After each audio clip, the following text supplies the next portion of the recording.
Hi, I'm here at St Thomas's Hospital today at the Food Allergy Study Day. It's actually the 17th year that this food allergy study has been held, and I've given the same talk every year. It's not the same content of the talk, it's actually called 5 papers that you must read about food allergy, and it's a chance for me to review the most important publications that have come out over the last year.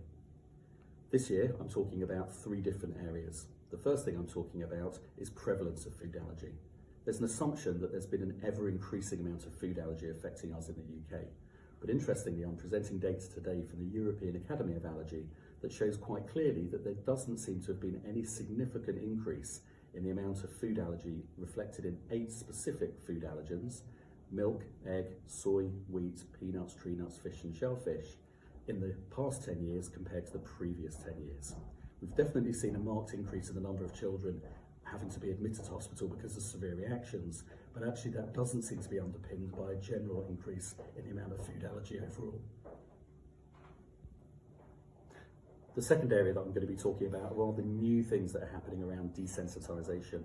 So alongside oral immunotherapy, I'm going to be talking about papers that are looking at sublingual immunotherapy, which is a really promising area, epicutaneous immunotherapy, which is desensitisation by applying patches to the skin, and also talking about biologics, so injectable medications that reduce the tendency to have any sort of reaction at all, that can protect children from multiple food allergies, and maybe something that we'll be doing alongside oral immunotherapy to make it safer.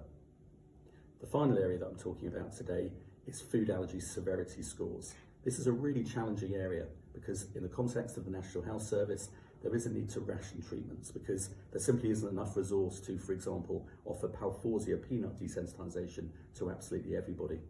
So the regulators are very keen on understanding whether we're able to classify people according to how bad their food allergy is. But that's really difficult because, of course, there's a number of different ways you can think of severity. Is the child who's got 20 different food allergies but has never actually had a serious reaction more severe or less severe than a child who just has an isolated Brazil nut allergy and has had one severe reaction to that? There isn't, of course, a right answer. But the paper that I'm talking about is just presenting the different ways of thinking about severity and coming up with a scoring system. It's certainly not going to be perfect, and it relies on expert opinion rather than evidence so much.